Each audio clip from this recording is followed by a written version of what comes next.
Working 40 hours a week is stupid.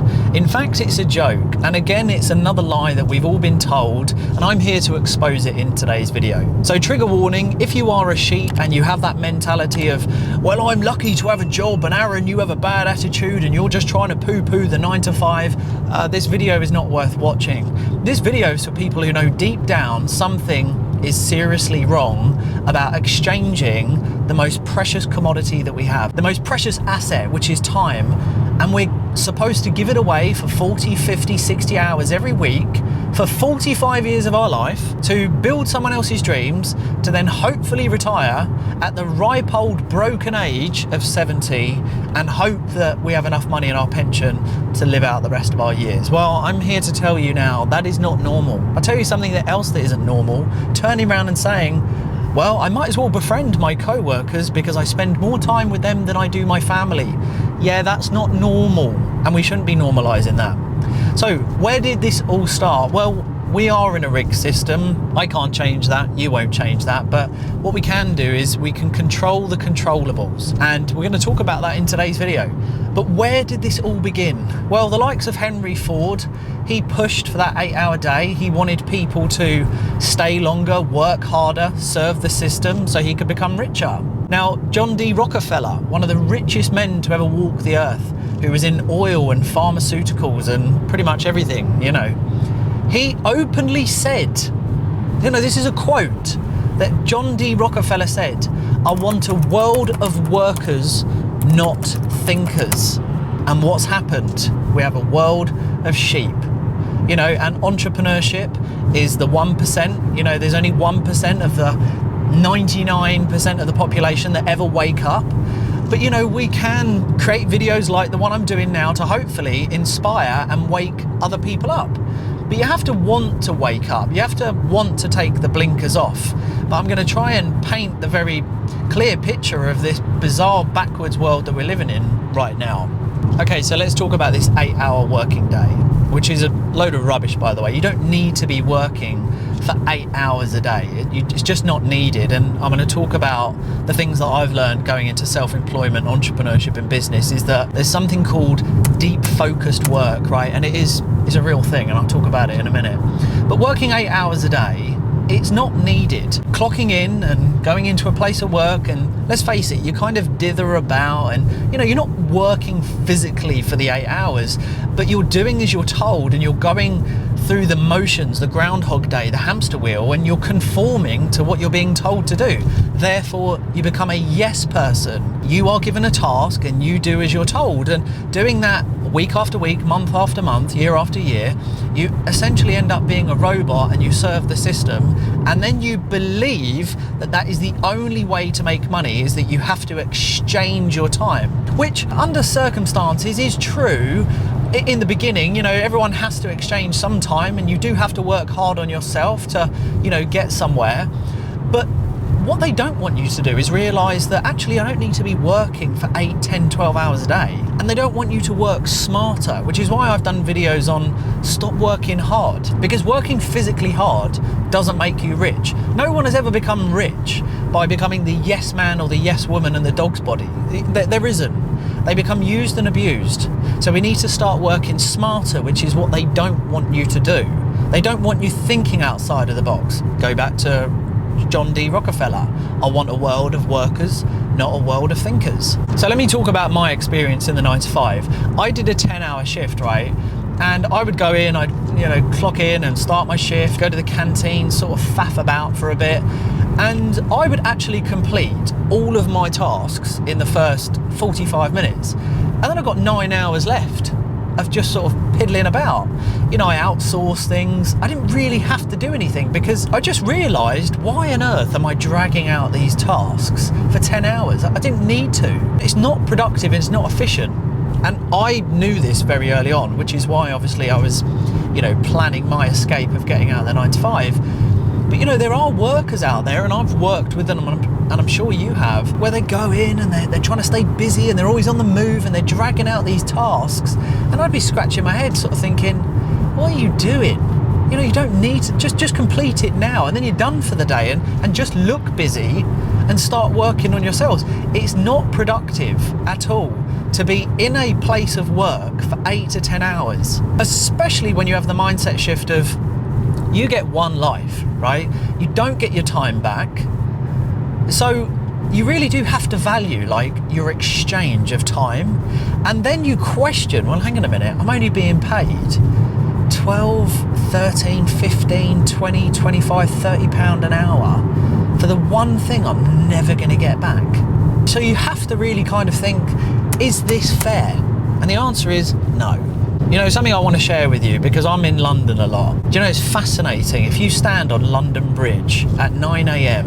and then 5 p.m, the amount of corporate workplace zombies, they get on the train and they believe that having the corporate job, having the mortgage, the finance car, traveling to work, they're tired, stimulated with caffeine, they get off, they cross London Bridge, they go into the city, they've got the salary, and then 5 p.m. comes and they're all marching back. And my God, you ever been in London? You know, they walk at 100 mile an hour. And it's that Groundhog Day every single day on rotation, and they're wasting their life. Again, doing the 40, 50, 60 hour week because they believe that's normal. They believe that job security is a good thing, that it actually exists, and it doesn't. They're wasting their lives. And if you just stop and watch these people, honestly, you can see that the rat race and the matrix and the whole system, it's real. Like, it's so real if you just observe the thousands of people at 9 a.m. and 5 p.m. that are back and forth, rushing and racing to the train station to do it all over again the next day. Now, the good news is, right, you can actually make a change, but for me, it's about accountability. You need to know where your hours are going in order to break away from this 40-hour week, this 50-hour week where you're stuck on the hamster wheel. Because look at this, and this is mind-blowing. There's 168 hours during the week.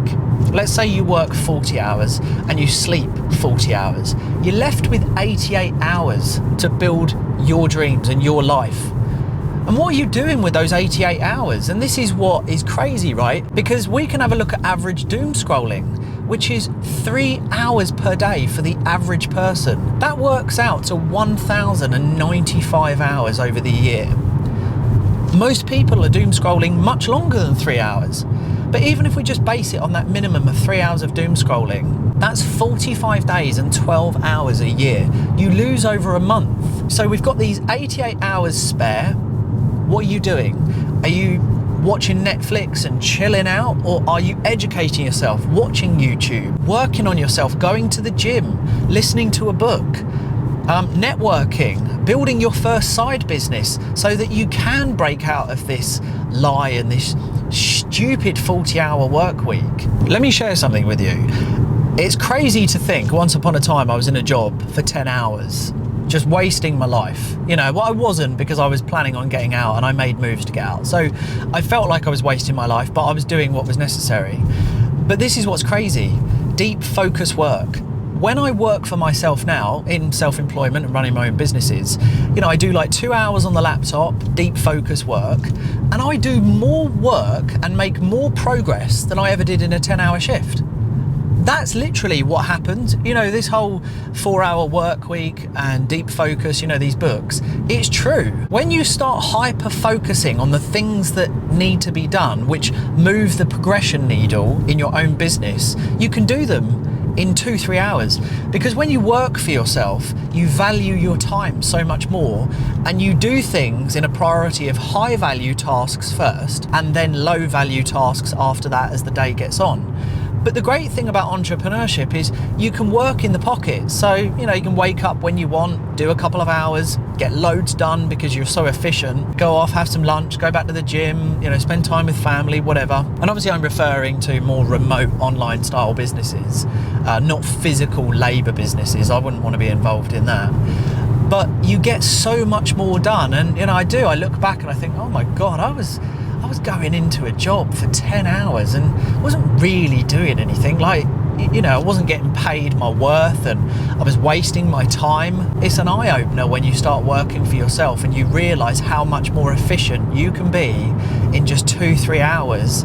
I mean, I've got friends who are well ahead of me in terms of business, and literally they do like 2-3 hours a month now because everything's automated. They've got great freelance remote teams that do most of their tasks and stuff like that. You know, they've outsourced a huge amount, and everything else on the back end is just systems and processes that have been put in place. That's the beauty of online business. So what can you take away from this? Well, control the controllables. Start working on yourself and really question, where are your 88 hours spare going? Are you working on yourself at the weekends? Are you taking the opportunity of a bank holiday to work on yourself? You know, when you finish your 8-hour shift, your 9 to 5, are you going home and are you sitting on the couch slobbing about, or are you getting to the gym and coming up with ideas on the treadmill and noting them down in your phone and then going home and actually working on the business? For me, it's very obvious and simple. Life is for opportunity, taking opportunity, sorry. It's for making memories. It's for spending time with family, loved ones, providing a better life, doing things that you've always wanted to do, living out your dreams rather than having them suppressed and forgetting about them and, you know, hitting a midlife crisis at 45 years old. And it's not even about the amount of money that you make. A salary is not a flex. So one thing that always irritates me is when, you know, I've had it before where people are like, oh, I'm regional manager and I'm on £120,000 salary a year. It's like, yeah, that don't impress me much. What I want to know is how much time do you have? You know, it's not about how much money I make, but the beauty is I have time. I can do what I want. I can go where I want at the drop of a hat. I don't ask permission for anything. That is just like, that's the winner chicken dinner, is not having to ask permission to do what you want to do. Life is about, you know, travel and exploring and adventure and spending that with loved ones. It's not about giving in and just thinking, well, this is what everyone else does, this is normal, because it's not. Society will tell you that it's normal, but it's not. You know, being overweight and unhealthy, society doesn't blink an eyelid. But, you know, going to the gym twice a day and tracking your food, you're seen as weird. You're not. You have values and standards and self-respect, so you can live a long, healthy life and enjoy it with family and your children. Looking after your money is seen as a little bit like, oh, you know, you can't take it to the grave. Well, you know, people who aren't looking after their money are the ones to blame everyone else. So I hope you got a lot from this video. What I do want to say is, if you are thinking about starting a business or you do want to go into entrepreneurship, and at the end of this, you're thinking, yeah, you know, I want to design my life opposed to being assigned one, then you will see at the end of this video 2 full course tutorials, and they will change your life. They'll be at the end of this video. Is how to quit a job by building an online business, and the other one is what business models online can replace your 9 to 5 salary. You're gonna love them. I've spent a lot of time creating them, and they're already changing people's lives, and you can watch them at the end of this video. Until next time, I'm wishing every single one of you all the best. Live a life by design, not one that's assigned to you. And until next time, I'll see you all soon. Peace.